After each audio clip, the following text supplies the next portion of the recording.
حضرت عائشہ صدیقہ رضی اللہ تعالیٰ عنہ فرماتی ہیں ایک عورت تھی اور اسے نبی پاک صلی اللہ تعالیٰ علیہ وسلم نے وہ کلمہ پڑھ کے مسلمان ہوئی، مدینہ طیبہ آ گئی تو حضور نے مسجد نبوی شریف میں اس کے لیے مکان، ایک سادہ سا کمرہ ساتھ مسجد کے بنوا دیا، وہیں رہنے لگی۔ اکثر وہ سیدہ طیبہ کے پاس آتی تو حضرت عائشہ صدیقہ رضی اللہ تعالیٰ عنہ فرماتی ہیں وہ بڑی باتیں سناتی اور آخر میں کہتی وہ ہار والا دن بھی بڑا عجیب دن تھا اور میرے رب کی قدرتوں کا دن تھا، وہ بھی بڑا عجیب دن تھا۔ سیدہ عائشہ صدیقہ رضی اللہ تعالیٰ عنہ ایک دن فرمانے لگی کہ تو ہار والے دن کا بڑا ذکر کرتی ہے، وہ کیا دن تھا؟ تو خاتون کہنے لگی اماں جی وہ دن تھا جب میرے رب پر بھروسہ اور مضبوط ہو گیا، جس دن میرا اپنے رب پر توکل اور بڑھا، میرے ایمان میں یقین میں اور پختگی آئی۔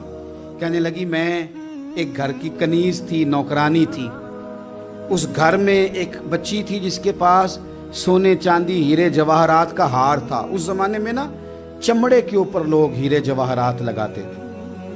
کئی دفعہ سرخ رنگ کے چمڑے پہ لگائے جاتے تھے، وہ بچی پہنتی تھی تو کہتی ہوں بچی کے اس نے اتار کے رکھا یا اس سے گرا وہ ہار تو چیل اسے اٹھا کے لے گئی گوشت سمجھ کے اور میرے سامنے اٹھا کے لے گئی۔ گھر والوں نے مجھ سے پوچھا، یہ بخاری میں موجود ہے، گھر والوں نے پوچھا مجھ سے کہ وہ ہار کہاں ہے تو میں نے کہا چیل اٹھا کے لے گئی۔ گھر میں کچھ چوری ہو جائے تو سب سے پہلا الزام کس پہ لگتا ہے؟ ملازمین پہ۔ کہتے انہوں نے مجھے بڑا مارا، بڑی تکلیف تھی، حتیٰ کہ میری شرمگاہ تک کی تلاشی، میری عزت اتنی خراب کی میں بتا نہیں سکتی۔ میں نے اپنی زندگی میں ایک واقعہ دیکھا، ایک امیر گھر میں چوری ہو گئی، ملازم کو اتنا مارا کہ وہ چارپائی پہ پڑ گیا، پولیس والوں سے اتنی مار پروائی گئی کہ وہ بیچارہ چارپائی پہ پڑ گیا، اور پھر وہ اتنا بیمار ہوا اور کچھ دنوں کے بعد پتہ چل گیا کہ چور تو اپنا بیٹا ہے ان کا، پھر اس کا انتقال ہو گیا۔ اب وہ سیٹھ صاحب اور گھر والے آ کے مرنے والے کے کان میں معافیاں مانگ رہے ہیں، کان میں۔ تو میں نے ان سے پھر کہا تھا کہ یہ تو اب چلا گیا ہے، تمہارا زور چلتا تھا نا تو تم نے قانون خریدا اور تم نے اسے جتنا ہو سکا تم نے اسے مار پڑوائی، تمہارے پاس جو عدالتیں تھیں تم نے وہاں کارروائی کی، اب ایک عدالت قیامت کے دن لگے گی۔ یہ کمزور تھا نا، کچھ کر نہیں سکا۔ میرے نبی پاک صلی اللہ علیہ وسلم نے فرمایا سن لو، اگر سینگ والی بکری نے بغیر سینگ والی بکری کو تکلیف دی ہوگی نا تو قیامت کے دن اسے بھی بدلہ دینا پڑے گا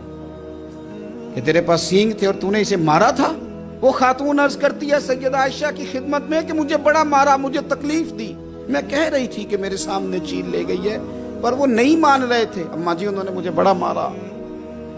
حضرت عائشہ صدیقہ کہتی ہیں پھر کیا ہوا؟ کہنے لگی اماں جی جب کوئی میرا مددگار نہ رہا، مجھے تکلیف دے رہے تھے، رسوا کر رہے تھے، تو میں نے اپنے رب سے مدد چاہی، میرے رب کی طرف میں نے توجہ کی، میں نے کہا مالک اب تو ہی میرا مددگار ہے۔ کہتی ہے وہ مجھے مار رہے تھے تو وہ چیل جو ہار لے گئی تھی وہی لے کے واپس آ گئی، اور ہمارے سروں کے قریب لا کے اس نے جب اس ہار کو پھینکا وہ مجھے چھوڑ کے سائیڈ پہ ہوئے، وہ میری بے گناہی جان گئے، لیکن آپ کو بتاؤں اس دن سے میرا اپنے رب پر یقین اور بڑھ گیا۔ مجھے سمجھ آ گئی کہ جب انسان پورا ٹوٹ جاتا ہے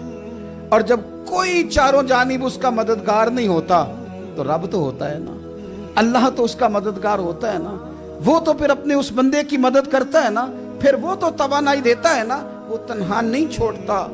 وہ تو آنسوؤں والوں کے آنسوؤں پہ بڑا کرم فرماتا ہے، وہ تو قسم پرسی میں آ جاتا ہے، اس کی رحمت بڑھ کے استقبال کر لیتا ہے۔